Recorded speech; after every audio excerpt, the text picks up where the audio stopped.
Hello, everyone. Welcome to the second day of the Surrey Reach Research Culture Week. Being a researcher is so much more than just doing research. This week, we aim at reminding ourselves and others of it, and also provide some tools to improve research culture. This job is quite stressful very often for very different reasons. So it's important to focus on our personal well-being. On Friday, we have a session dedicated to that. On Thursday, we focus on our professional development.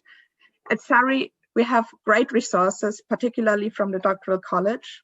So we invited them over to showcase them, but also to start a discussion on what else we as academics want and need from them. We need to think of other researchers as well. There's still a big attainment gap for researchers from underrepresented groups. We not only want them to be included more and become more researchers, or let have more people from these groups become researchers, but we also want to provide a friendly and not hostile environment where everyone can strive. So we have invited two inspirational speakers on that for tomorrow. Today, we focus on engagement. Science communication is becoming more and more part of the job of a researcher.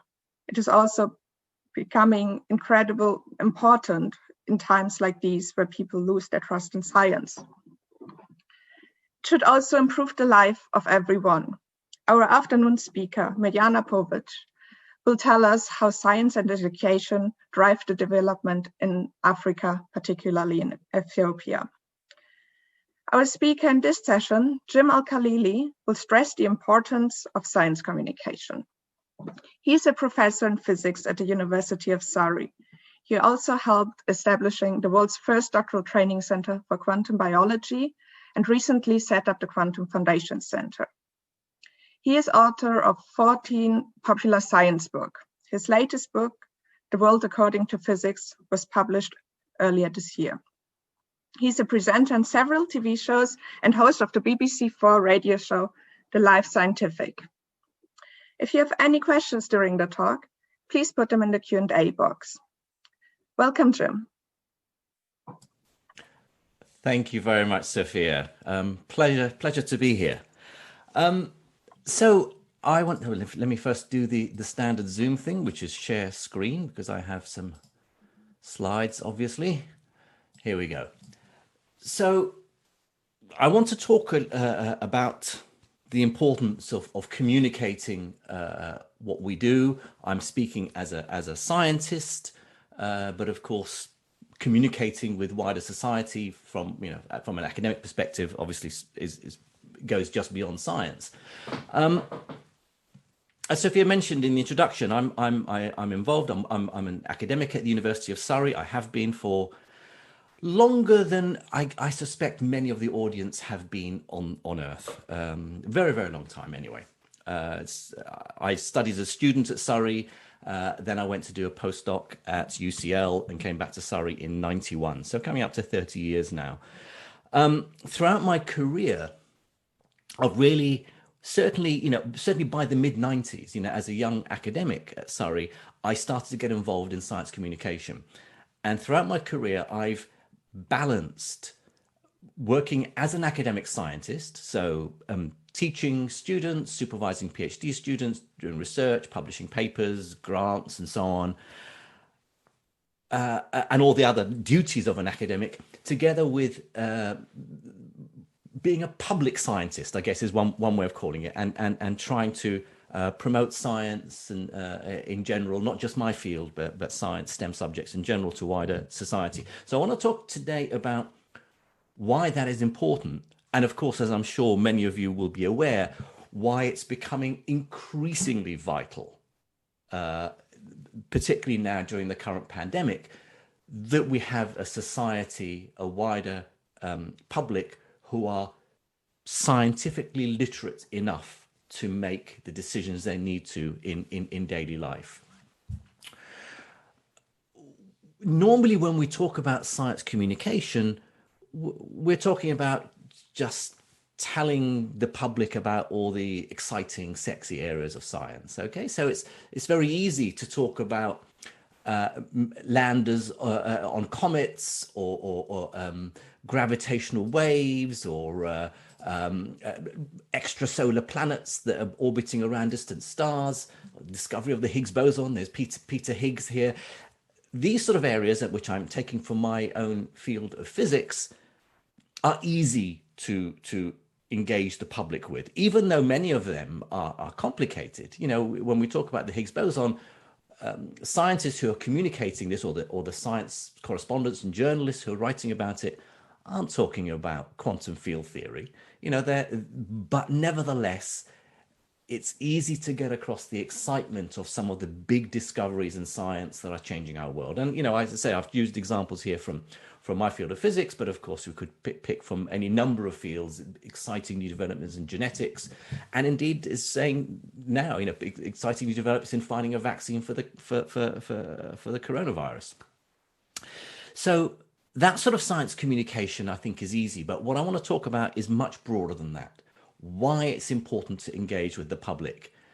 And as Sophia mentioned in the introduction, it's becoming increasingly part of a scientist's role to climb down from their ivory towers, to go out and not justify what they do, but share with wider society their fascination with their subject, to inspire the next generation, and of course in hoping that the wider public learn a bit more about how science works. I want to share with you a few personal experiences of my own as a science communicator, because I know for a lot of people, for a lot of scientists, it's not straightforward to go and talk to a journalist, or to write a popular science article, or even, you know, heaven forbid, to appear on a TV documentary. You know, this is scary stuff, and you're out of your comfort zone. You know, and we have different personalities. You know, there are the extroverts, the show-offs, and there's the people who say, no, leave me alone, I want to focus on my research. And to a large extent, particularly those of you who are still doing your PhDs, that is the more important thing.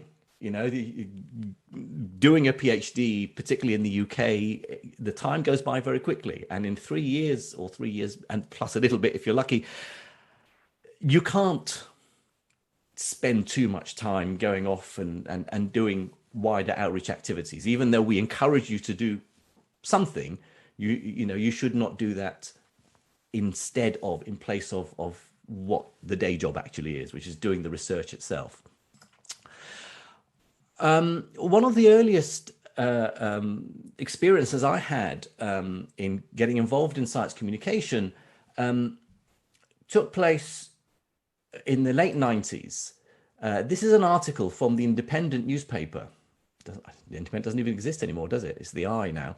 Anyway, this is from 1998. I was on a committee, a European-wide committee called PANS, Public Awareness of Nuclear Science. And it was basically put together by academic nuclear physicists fed up with being accused of building bombs, right? You know, nuclear physicists are trying to understand the reactions that go on inside stars, or we're trying to understand the structure of how protons and neutrons fit together in atomic nuclei. We're not involved in nuclear weapons, not even to a large extent nuclear power, although of course a lot of people who are trained in nuclear physics do go into the nuclear industry. Our committee and our findings and our intentions were reported on by Steve Connor, who was sadly, he died a few years ago. He's a science correspondent for the Independent, and he wrote about it. And he said, you know, this is something that you know, scientists, nuclear physicists are concerned about. It was a very carefully written article. It was sent to a number of us to look over it, to check that it was factually correct, and we were happy with it. What I hadn't realized, and this is a lesson that I learned, is that the science journalist, the science correspondent may write the article, but they're not responsible for it thereafter. The sub-editor of the newspaper decides if it gets published at all, where it gets published in the paper, what the headline should be, how much of the article should be chopped, and so on. And so this appeared, so fed up with being associated with environmental catastrophe and atomic holocaust, nuclear physicists are considering dropping the dreaded N-word from their name. Well, we weren't actually suggesting we dropped the N from, you know, the nuclear word from our name. That bit wasn't quite true. Although it has happened, you know, as many of you may know, nuclear magnetic resonance as a technique for imaging underwent a makeover some years ago. So now it's called magnetic resonance imaging. So we don't have to use the N word because that scares people. Anyway, apart from that first paragraph, everything was fine until it actually got published in the paper. Now, on the bright side, it made the front page, albeit down at the bottom. It wasn't, you know, the most important thing going on in the world that day, but it was on the front page. However, the title was this: Scientists want to nuke their image. Basically undoing the whole intention of what we're trying to get across. It ruined it. We want to nuke our image by definition, suggesting that we're working in nuclear weapons. So it was an incident like that, which I think makes a lot of researchers feel nervous about talking to journalists, because, you know, how do you get your message across and have it reported accurately? And it's the reason why not enough researchers feel confident that they can communicate their work to the media and through the media to wider society. I'll give you another example now.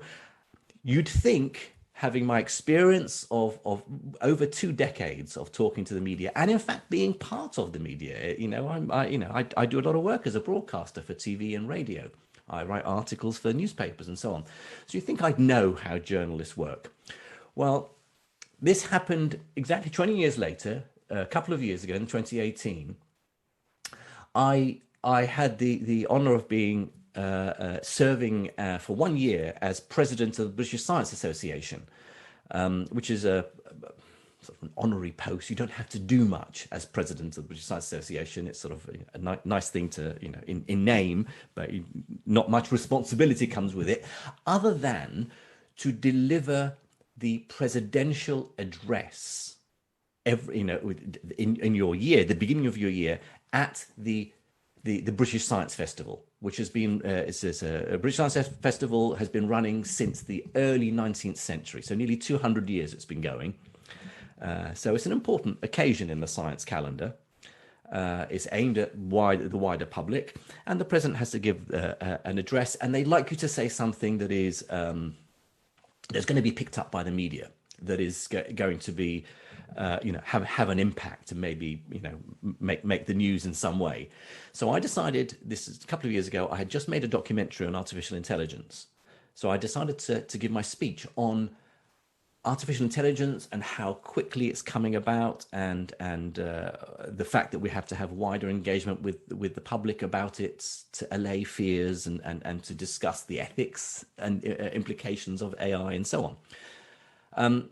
The week before the Science Festival, the BSA always hold a press conference where they get together a few of the keynote speakers during the week who will say something to gathered media about what they're going to say. You know what it's like, you know, when you hear in the news that, you know, tomorrow Boris Johnson is going to say such and such. Well, that's because there's been some press coverage where some spokesman or spokesperson for number 10 will talk about what is going to be in the speech. So I sort of summarized in a few minutes what was going to be in the speech, and it was reported on in many of the papers. So I won't give the names of all the different papers, but so here's one: AI revolution at risk of being stifled in the UK by fear-driven backlash. That was essentially part of my message, that, you know, people, when they hear about AI, they panic. Oh no, you know, Terminator, Skynet, you know, machines controlling the world, and that fear might stop the wider public from engaging in what AI implications are. But it's important we do, because AI is happening, you know, whether we like it or not. So that paper reported it properly. Similarly, this next one, artificial intelligence faces backlash, one scientist. And even this one, this was, I should say, this is the Sun, but actually, bless their little cotton socks, they covered it correctly. Okay, so they did do the Terminator reference, which every AI researcher hates. Hasta la vista AI, fears of Terminator-style robot wars stop society benefiting from AI, expert claims. Pretty much what I was saying. However, other papers decided that the message I was getting across wasn't really newsworthy enough. So they decided to, make stuff up. So here's this one. Artificial intelligence is greater concern than climate change or terrorism, says new head of British Science Association.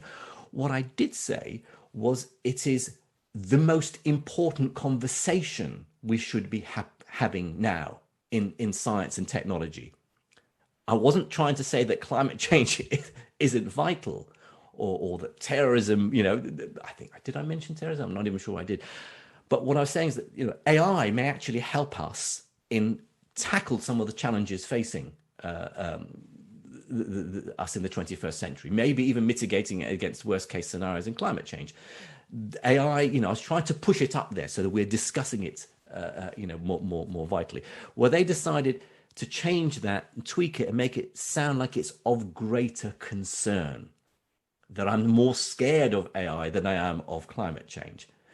And then another paper who didn't even have any journalists present at the press conference obviously took this and ran with it, took it to the next stage. Artificial intelligence is a bigger threat than climate change or terrorism, in capital Donald Trump-like words, expert claims. So completely twisting it. So even for me as a seasoned science communicator, you can sometimes get bitten because journalists are, they can twist things. However, having said that, this was an isolated incident. The point I always make when I do things like, science communication workshops is to say that when the media wants, when you want to, tell them about your research that you've been doing, some recent discovery, some important paper that you've published, the media aren't there to champion your cause, to help get you promotion by telling the world how brilliant you are. Nor is it their job to destroy your reputation. They're not there just to make a fool of you, to misinterpret, as happened in this particular case. By and large, the media wants a story. If you give them a story, that's what they will go with. If you give them something obscure, full of jargon, or that if you don't make your point clearly enough, you only have yourself to blame if the non-scientifically trained journalist gets the wrong end of the stick. Okay, so that's usually the message. So beyond that, I think, regardless of any nerves we may have about journalists, I think, particularly in the UK, science journalism is of a really high quality now. Even tabloid newspapers are covering science in the news. News on TV, for example, the science stories used to be left to the very end, and finally, some boffins have come up with this, what will they think of next? Now, the science stories are part of the main news, particularly when our lives depend on it, like developing new vaccines. So science communication really started some decades ago.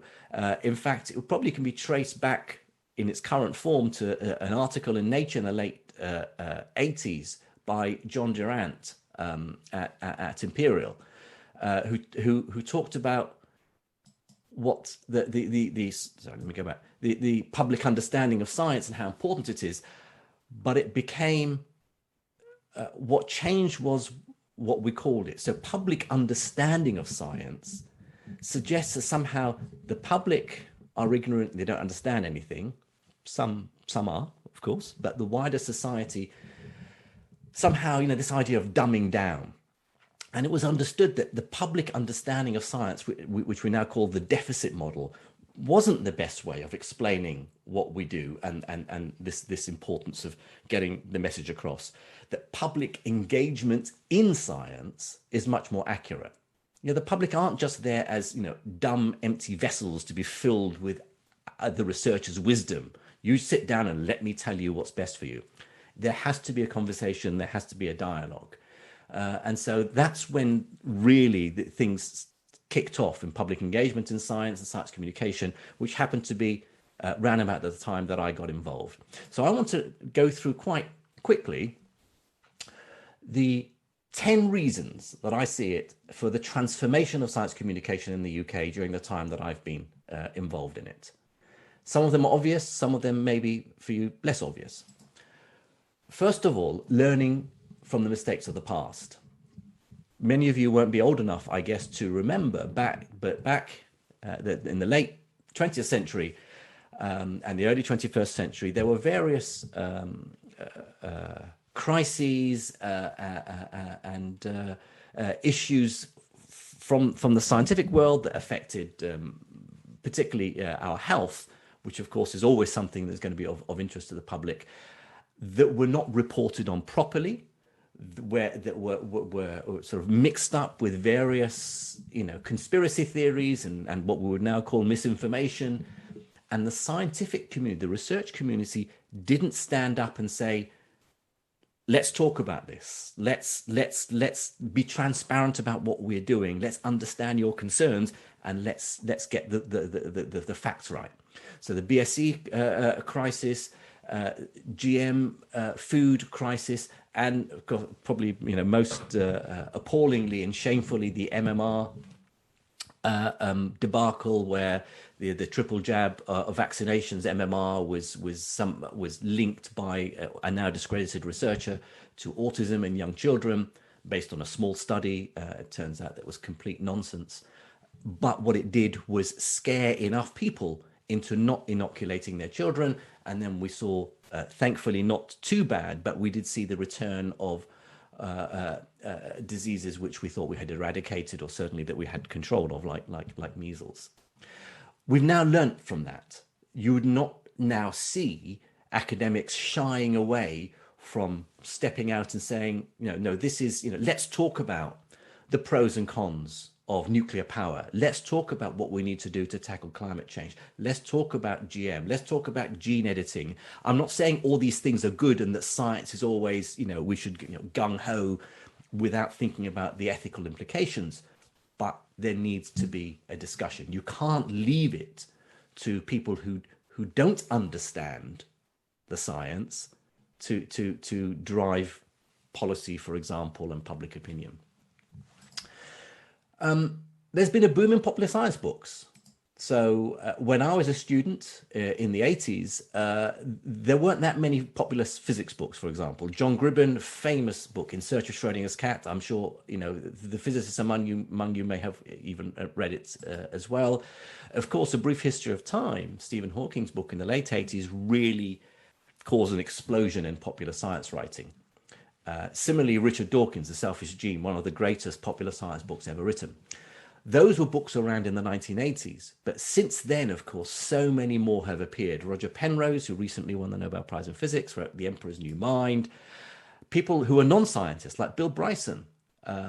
He's a traveler, sort of humor writer, but wrote a wonderful book on popular science. I remember for years not wanting to read the book. Oh, yeah, it's a big book, and what does he know, about science? But actually, it's absolutely brilliant. And then fellow physicists like Brian Greene wrote The Elegant Universe. I just putting these are sort of 8 popular science books that I've recently read that are on my shelf, just to give you the range that's out there now. And there are just so many books out there now that weren't around when I was a student. Certainly when I was a boy growing up, there's hardly anything that equivalent to what we have today. Of course, it goes without saying that the internet over the last 3 decades has transformed everything in our lives. And certainly when it comes to the availability of science documentaries online, on YouTube, although, as we all know, not everything on YouTube is trustworthy.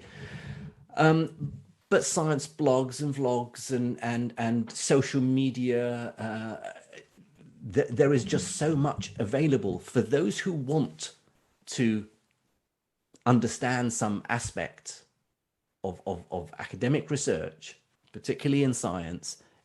There is always going to be something available. Of course, the challenge is to find what is trustworthy, to sort the wheat from the chaff. How do you know if you go, particularly YouTube, of someone delivering some talk or explaining some concept?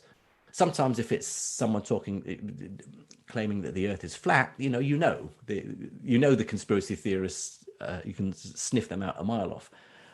But it's not always obvious, particularly for people who don't have a training in science, to know what is valid research based on solid evidence and good quality data, and what is just ideological opinion.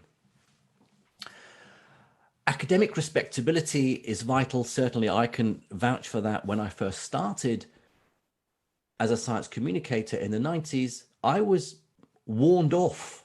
I was a young lecturer then, and I held a research fellowship, which meant that I should be devoting all my time to research. I was publishing, 6-7 papers a year.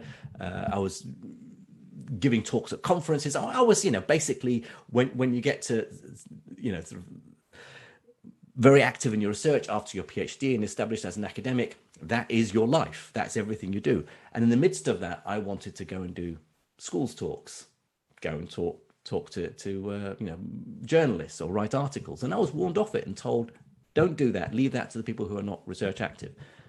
I ignored that advice and decided I wanted to try and do both. That has changed, of course, in recent years. So John Durant, I mentioned before, he was Professor of Public Understanding of Science at Imperial College.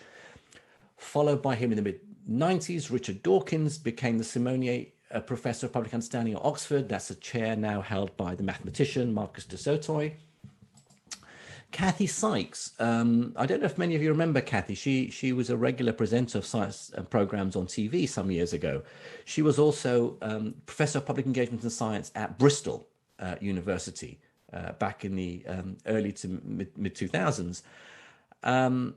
And when I was offered the chance to apply for my chair in public engagement at Surrey, I said two things. One was that I wanted to apply for full professorship in physics at the same time, because I didn't want anyone saying, oh yeah, he's a professor of public engagement. He's not a real professor, of course, only professor of media tartary, as one colleague once referred to me.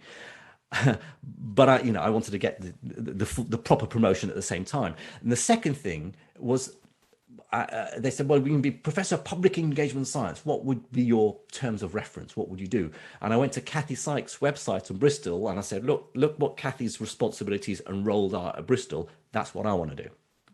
And of course, that then led to me getting my chair in 2005. More recently, Brian Cox, of course, has a chair in physics at Manchester and does so much in terms of public engagement and reaching out to a demographic that the rest of the science communication community don't often manage to get to. Certainly not in the sort of numbers. When he makes a BBC Two documentary that's watched by 5-6 million people, that's almost unheard of. And so very often I hear people saying, oh yeah, Brian Cox, yeah, but he's not a real physicist. Look, he's look at that program, it's not really that interesting. And you just have to say, well, that's because it wasn't made for you. It's made for people who wouldn't normally switch on and watch a science documentary. Well, he is now Professor of Public Engagement Science at the Royal Society as a Fellow of the Royal Society. His role for one day a week is to act as their spokesperson for science communication. The rise of science festivals is another wonderful example of how attitudes towards science has changed in the UK. Every city now seems to have a science festival. Of course, this year they've all gone on hold or gone virtual because they can't hold them physically because of the pandemic. But there are so many that people can go to. To some extent, they're not quite or really anywhere near as inclusive in terms of reaching a diverse audience as they should be. I've been involved with, for example, the Cheltenham Science Festival. Cheltenham's a very middle-class town, people say, what sort of people go to the Cheltenham Science Festival? Well, the same sort of people that go to the Cheltenham Literature Festival, the Cheltenham Jazz Festival.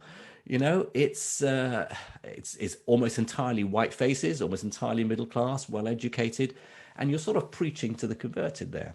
So it's not reaching out to inner cities or deprived areas or minority groups in the way that it should, but still, the more you can communicate, the more the people, the bigger the net, the more you're going to reach. Linking scientists with politicians and the media, there's something called the Science Media Centre, which has been going now for 2 decades, I would imagine, that has a list of all the science journalists and media and all the scientists who are not scared of talking to the media. And very often on occasions like, when the Nobel Prizes are announced, they will send an email out to everyone on their list.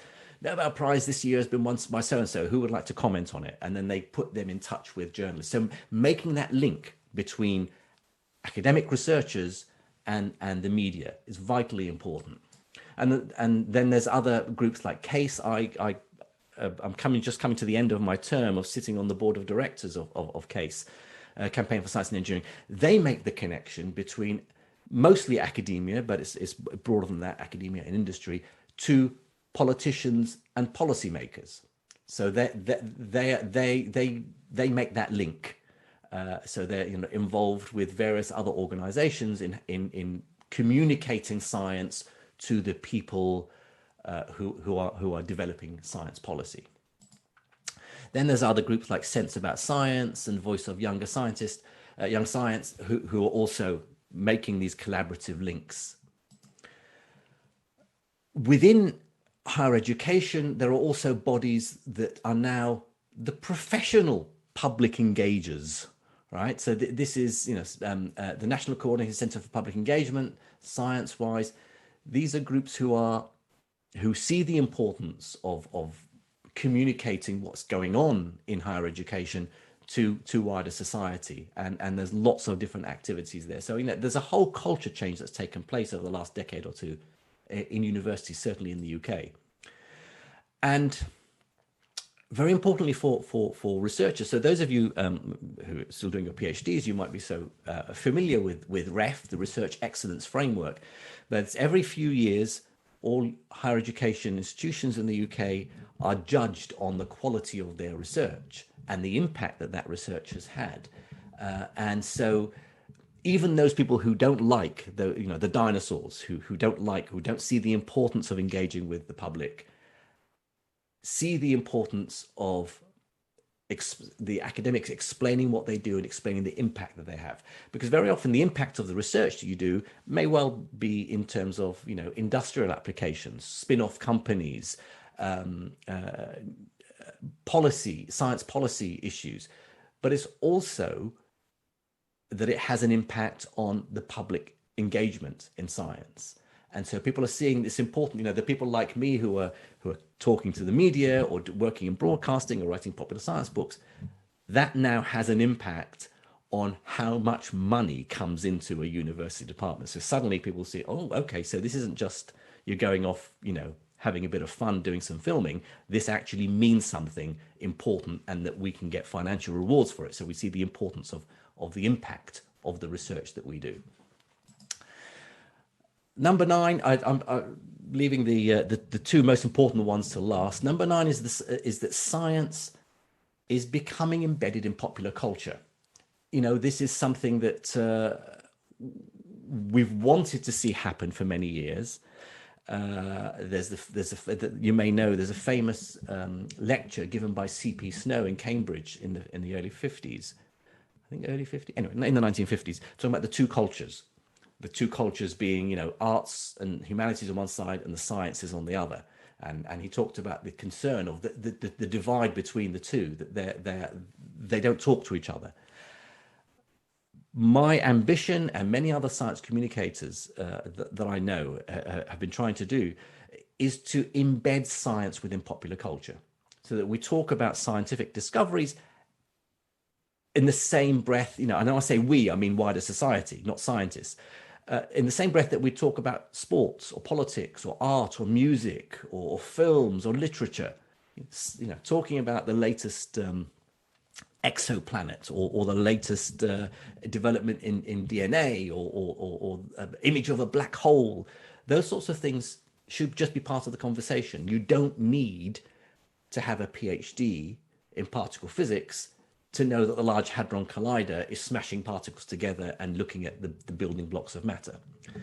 And that has changed. And we now have a lot of, people like Tim Minchin and Dara O'Brien and Ben Miller and Robin Ince.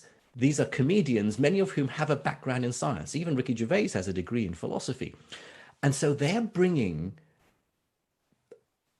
a rationalist view of the world to a wider public than I think most scientists would be able to do.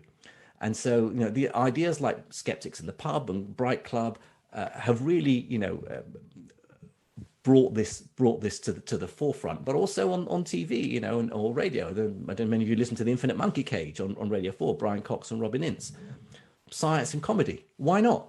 People say, oh yeah, you shouldn't mix, science and it's not science is serious, it's not a laughing matter. Do you mean there's no satirical politics? Can we not have fun with politics? Of course not. Politics is a serious matter. So why not talk about science in a light-hearted way, as well as talking about science in a serious way? And then you get programs like The Big Bang Theory. Sheldon, the archetypal geeky scientist, is cool. And so geekiness has also become cool. And students studying science now are unapologetic. When I was a student doing physics, people ask me what I do, and physics, because I'm embarrassed, because I know the shutters are going to come down. Oh, you're one of those boffins, are you? Now it's fine. It's cool. Why not? And then, of course, finally, something that has changed the world in the last during this last year is the importance of scientists advising policy, advising governments and politicians and policymakers about science and its importance in wider society.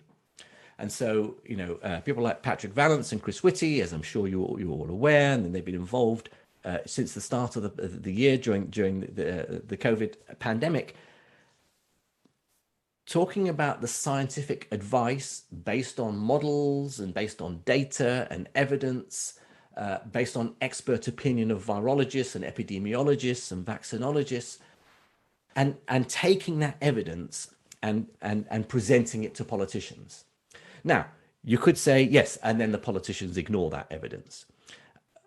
Well, what I suppose to some extent, we should be clear that the scientists and members of, for example, the SAGE committees,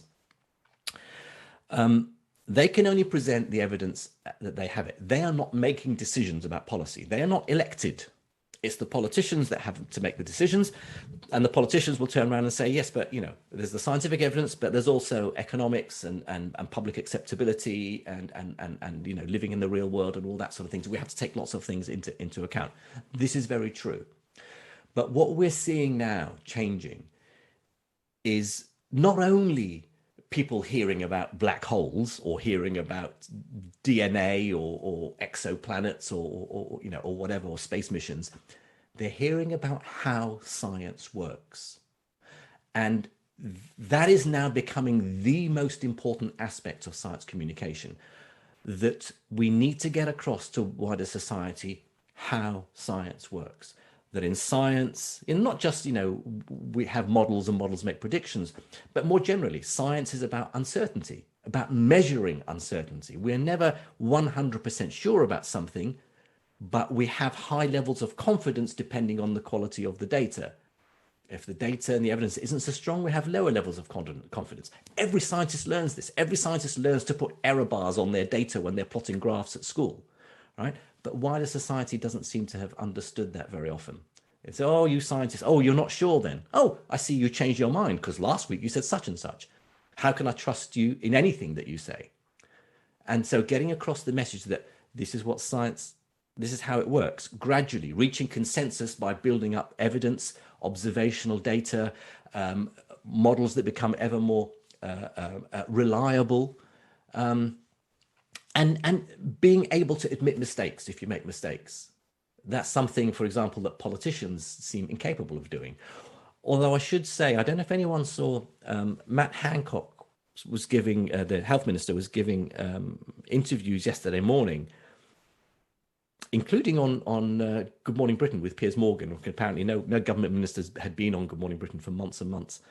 But because one certain person is no longer running things in Downing Street, they're all allowed out to play again. And Matt Hancock actually admitted that they'd made mistakes in the past. You know, that's not a sign of weakness, particularly when it comes to policies built on science and scientific evidence, and particularly on something like the coronavirus, which was unknown at the beginning of the year. So we're starting from scratch almost. And we're learning as we go along. So of course we're going to make mistakes. And in fact, if you don't make mistakes, you don't learn. And so that's a lesson that we're trying to get across to policymakers, but also wider society. The public also need to understand how science works. They need to make decisions based on, do I wear a mask? How does that work? What's the incubation period of the virus? And even to things like vaccines. How many people know when you say a new vaccine is 95% successful, right, in immunizing you against COVID? What does that mean? How do they find that out? So, people don't know about, double-blind trials and having a group who would take the vaccine and the same number of group who take a placebo, and then looking at how many people get infected and how many of those who were infected were on the placebo and how many were on the vaccine. So it's not hard to explain, but it needs to be communicated if people are going to trust in it. The last thing we want is for people to distrust science so much that they will be nervous about having a vaccine when it becomes available. So I've done lots of TV programs, and I didn't do any of these because I felt altruistically that I should be promoting science or explaining science to the wider public. I did them because they're fun. I mean, who wouldn't? And I enjoy communicating science. I enjoy explaining. For me, that gives me as much pleasure as doing the research itself. But I'm most proud of having now for nearly 10 years presenting this Radio 4 program, The Life Scientific, because beyond any expectations that I had or anyone or the commissioners or anyone at Radio 4 had, that it has reached a wider section of society. Admittedly, Radio 4 listeners tend to have an average age of about 60. I'm not saying none of you watching who are probably a lot younger don't listen to it as well, but the average, the bell curve, it's for an older audience. Nevertheless, what it is showing is that the wider public are quite happy to accept science and the stories about scientists and how they've made their discoveries and their journeys alongside the arts, that science is as culturally important as the arts. And, when you reach over 2 million listeners every week, there must be a message getting across. And I'm talking to some of the top, that I changed that this morning, 11 Nobel Prize winners. So it was 9 the last time I gave this talk a couple of months ago. It's now 11 because 2 of this year's Nobel Prize winners, Jennifer Doudna, who is responsible for genetic editing, CRISPR, and Roger Penrose, the mathematical physicist, both won Nobel Prizes. They've both been guests on the show. So that number's now gone up into double figures, which I'm very, very pleased about. So that's an example of science being embedded into popular culture alongside these wider discussions of how science works. I want to end because I've come to the end of my time. So I'm going to summarize it, encapsulate it in just a few bullet points of why science communication is important. First of all, of course, we know the world we live in. It's an age of fake news, misinformation, even at governmental level, meddling, cyber terrorism. There's conspiracy theorists and extremist ideologies. There's this whole thing we hear all now about, on social media. My opinion is as valid as your facts or as valid as your evidence. And wider society needs to know how to distinguish between the two. Hopefully when, you know, a particular world leader gets kicked out of a particular building in Washington, we'd like to think the world might become a more civilized, sane place. But wider society is not stupid. Wider, you know, they're not less intelligent than us scientists. It's just that they haven't had our training. And so we need to help them sift through the deluge of information that everyone is being bombarded with every day. The public are generally curious about scientific ideas, and so it should be part of popular culture. That's true. That's another thing. We need to embed it into popular culture, just because people are curious about the world around them. You know, the world would be a poorer place if we didn't have these ideas, in the same way that the world would be a poorer place if we didn't have art or literature or music. Of course, we need to inspire the next generation of scientists and engineers. We have a long century ahead of us with all sorts of challenges coming. You know, if we get the vaccine done and COVID-19 is in the past, that doesn't mean we're in the clear and we're going to live happily ever after. We've got climate change, right? We've got loads of other challenges facing us. We need that next generation. A scientifically literate public is better able to face up to the challenges ahead. And I talked about this, you know, in terms of COVID. You know, people need to understand, you know, why social distancing is important, how infections spread, you know, how do we judge the efficacy of a vaccine and so on, because it affects everybody. And of course, scientists have a duty to explain what they do, justify what they do. After all, most of us are working, you know, being funded by public funds, taxpayers' money. We can't just say, thank you very much, I'm just going to go and do something really obscure and you don't need to know what I'm doing. No, I think we have a responsibility to explain what we do, and also to think about some of the ethical implications of what we do. We can no longer absolve ourselves, even though science itself is neutral, it's not good or bad. The technologies that are built on that science can be used for good or evil. And scientists have to be part of that conversation in talking about what is justified and what isn't. Right, I think I will end there and maybe allow time for questions. Thank you all very much for your attention. Thank you very much for this great talk and for sharing your insight with us. So I have a question to start with. Given the current pandemic situation, was there obviously there's a change to go everything online, but did this give you an opportunity to reinvent some side of science communication? I think it has, yes. I think we've talked in the past about we shouldn't just be communicating the science, we should be communicating how science works, the scientific method. But we've sort of really given it lip service only, you know, the importance of uncertainty, the importance of reproducibility, the importance of, you know, predictability of your theories, reaching consensus. I think with the pandemic, we've realized that is as important a message to get across, how science works. The fact that we're allowed to make mistakes, that doesn't mean we know nothing. We do know a lot, and knowledge grows. That's important, as important a message as talking about the science itself. Cool, thank you. So we have a question from the audience. Do you have any suggestions of how and who should tackle and educate people about vaccines to help counter the dangerous and influential anti-vax groups?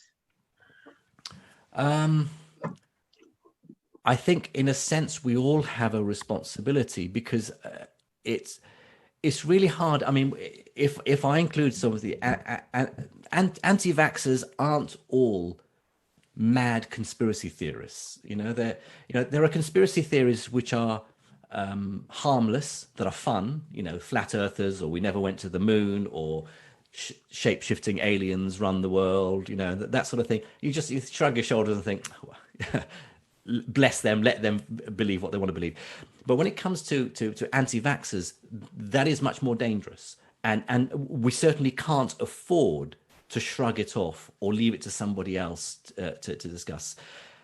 People are genuinely nervous for not always because they're ignorant, or it's certainly not because they're not clever enough to understand, but they still need to be talked to. It can be difficult on social media. You know, when something like Twitter, when you've just got such polarization of opinion and you've got 100% on one side, 100% on the other, and there's no middle ground, there's no nuance, it discourages us sometimes from engaging with people. But I think we all have a responsibility to get across the message of the importance of vaccines, the fact that if you look back at all the diseases we used to have hundreds of years ago that have been eradicated thanks to vaccines, you know, polio and all the rest of them, that vaccines are really what are saving lives. And so I think, and also explaining how we come to trust that they work, you know, clinical trials and how you test what the side effects are.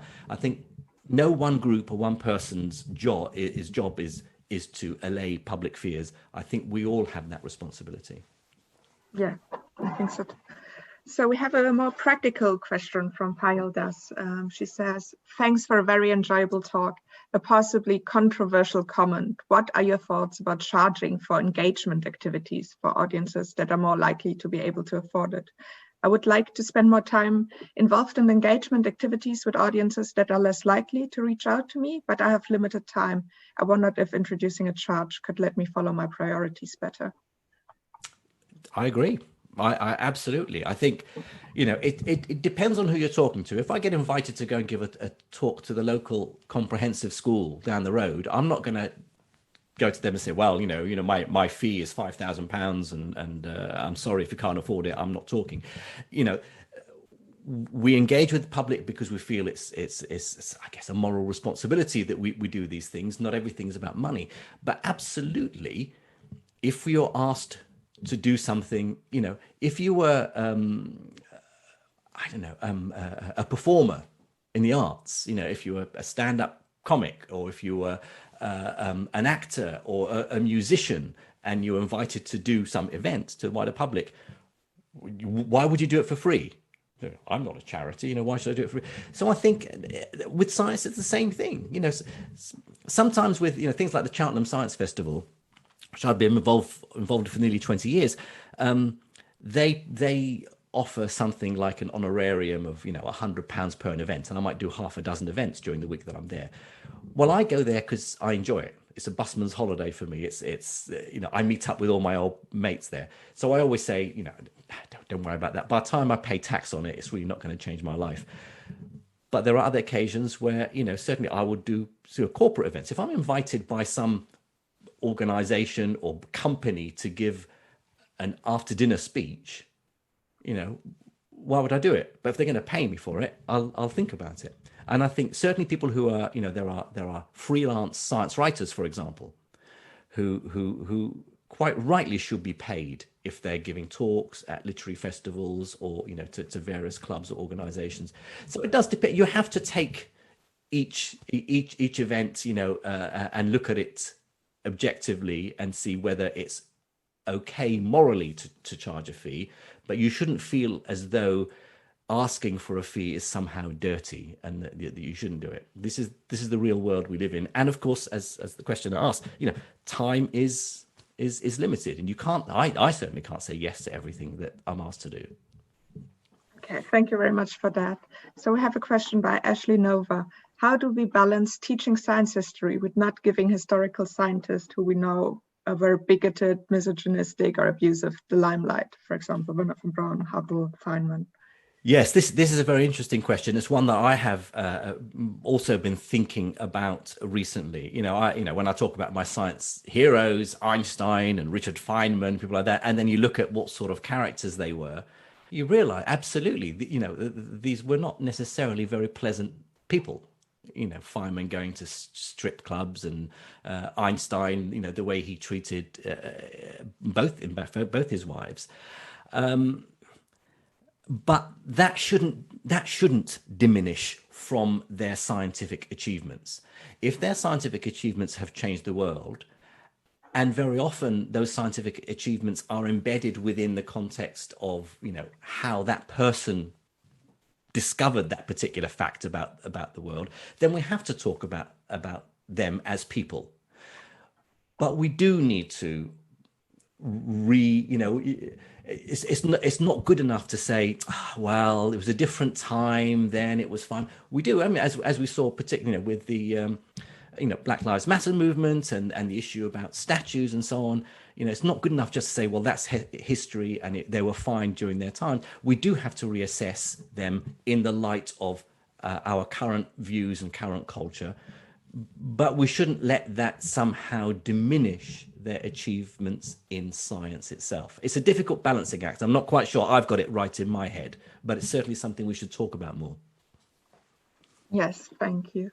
Then we have also two more, I guess I can merge two questions, which is the biggest piece of advice for PGR interested in the world of science communication, but unsure where to start, and how to balance being research active with getting involved in science comm and pursuing a career in science comm. Yes, I mean, it's a difficult one. I mean, I didn't get involved in science communication until long after my PhD and my first postdoc position. I got a lectureship. So when I was doing my PhD, it didn't exist as a something that one could do. So I had the luxury of being able to focus entirely on my research and getting publications and so on, and building my own academic respectability. Of course, things are different now. And of course, I like to encourage my own PhD students to do science communication. One question you should ask is, do you want to be a science communicator, which is a perfectly valid career move? You can go into, after your PhD, for example, go into, science journalism or science policy or broadcasting or science writing. All those things are working in a press office. All those things are perfectly valid career choices. Or do you want to be a scientist who communicates? And that's what I do. I'm a scientist who communicates. I'm not a science communicator. That's a professional job. I leave that to the real science communicators. I'm a scientist who communicates. So you have to make that decision. Either way, I think you have to really think hard about that balancing act. And the priority if you're a PhD student is to do your PhD. It could be it's very attractive to be invited to give a talk, invited back to your local school, or to get involved in a science festival, or to write a popular science article. Do it, absolutely, but bear in mind that, as I mentioned in my talk, PhDs go by very quickly, and focusing on getting the research respectability is paramount. Once you've got that, then I think you can decide on what direction your career should go. Cool. Thank you for that tip. And then we have, I guess, a final question by Louis Lecomte. What are your thoughts on YouTube channels like Cool Worlds, who merge the model of tax-funded research and public-funded via donations, ad revenue, from public videos highlighting the research? So mixing, say that again. I mean, I didn't know. Louis Lecomte was my student, I should say. So he's trying to throw me a curveball. Okay, so there's like a YouTube channel called Cool Worlds, and they do research which is tax funded, but also the YouTube channel, like there to get donations and ad revenue from these videos which highlight the research. What do you think about these models? I tend to be nervous about them. I tend to be nervous about because there's enough content online, whether YouTube channels or elsewhere, from scientists who are just doing it altruistically or doing it because they are proud of the research that they do. There's enough there that there's no need really to go to channels where there's a revenue stream being pursued there. I'm always nervous about their ulterior motives, and it's part of how we're trained as a scientist. As a scientist, when you're given evidence, the first thing you have to ask is, where does that data come from? How reliable is that evidence? Do the people who have presented this evidence and this science, do they have ulterior motives? Do their funders have ulterior motives? That's why a lot of people are nervous about science, because they want to know that you're doing it for the good of humanity, because you just want to understand more and increase scientific knowledge. As soon as finances come into it, it can be something I think we have to think twice about. But that's not to say that anything that involves paying a subscription necessarily is bad science. I think we just have to treat it a bit more carefully than we do the science that comes out of regular universities, for example. Okay. I'll have another debate with Louis Slocum later on when we have our meeting, and we can discuss it a bit in more depth. Very good. Okay, so I think the time is done. Thank you very much for sharing your insight with us, for giving us your time. My pleasure. Thank you, everyone. This afternoon, we have at 4 p.m. Jana Povic on Science for Development in Africa. So please join us this afternoon or any other talk this week you're interested in. Bye. Thank you. Thank you.